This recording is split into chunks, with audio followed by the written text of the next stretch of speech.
We're going to talk about brain health, so to speak, today. Joining me, she is Karen Kier, and she's from Ohio Northern University, professor of pharmacy practice, director of the Drug and Health Information, preventative care specialist, and with the ONU HealthWise and ONU College of Pharmacy. So lots of titles, but you've got lots of great information because this is something we're all worried about, right? I mean, you know, we want to keep our mind alert, and are there over-the-counter things we could do? Lifestyle changes? It sounds like you've got a lot of tips for us. Yeah, there's a lot of things that we've learned recently.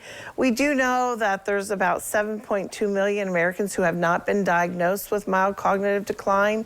So going to a physician or healthcare provider to get tested is always really important. Okay, so are we talking like pre-dementia or Alzheimer's, or all the full-blown into that? It's exactly. So the mild cognitive decline is the beginning. Okay. The more severe form gets to dementia and Alzheimer's. So exactly right. It's a progression. So we want to find products or lifestyle changes that can help stop that progression. Exactly. So is there anything out there? What can we do? Yes, actually there's some very good studies with some things like Centrum Silver has been proven in 2 studies out of Oregon State that have been published in the literature.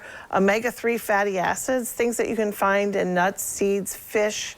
The Mediterranean diet has been shown to be excellent for brain health as well. And then some lifestyle things like sleep. We know that 7 to 9 hours of sleep a day is actually ideal. Really? Yeah, and so if you're not getting enough sleep, that can be an impact. There's some recent studies that have shown the more passionate you are about a hobby or your work, that less cognitive decline, more positivity, less cognitive decline, and that new studies show we can actually reverse some cognitive decline as well. Oh, that's encouraging right there, that you can actually reverse some. So you also hear about, like, you know, I need to do puzzles and I need to do, you know, Sudoku and all that kind of stuff. That's proven to show? That's real. Okay. That is absolutely real. And it doesn't have, they found it doesn't have to be complex. You don't have to do the harder math ones. Oh, good. I don't like math. Just even reading, just keeping the mind active. The more active the mind, the better. So if you're retiring and you just want to sit down and watch movies on the TV, you need to know that you need to stay active. Is exercise also a good thing for this? What other things can we do? Yeah, actually they've shown exercise is very good, but it has to be around 10,000 steps if you're going to do walking. Okay. Now, another alternative that they've shown is individuals that do Tai Chi or other more physical exercise besides walking is also beneficial to the brain. Now, have they found that environment or where you live, like if you live in a place with more sunshine, or, you know, if you like snow, live with snow? I mean, have they found anything about environment or anything? The interesting thing is there's recent studies that have shown that pollution, the more pollution you're around, that actually affects the brain cells as well.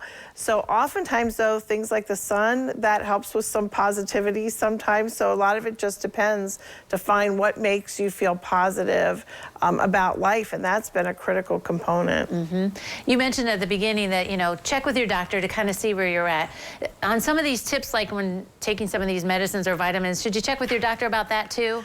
You can, especially if it's something where you're taking a lot of other medications, but also feel free to check with your nurses or your pharmacists as well, because we can kind of go through a lot of those things with you, looking at the medications. Right, we know Ohio Northern has that pharmacy school, and HealthWise is on the road, so you can check with, you know, your pharmacist knows this kind of thing too. Sure, you can check with, like, when our HealthWise bus is out, we have pharmacists on the bus, we have medical residents from Mercy Health that are on the bus with us. So yes, absolutely, come check with us. Well, I think this is positive stuff to know that you can do something to prevent, you know, in the future, and so just got to work on it and know about it. That's right. All right. Absolutely. Well, thanks for raising some of these awareness tips for us to be able to do. Thanks for coming today. Thank you.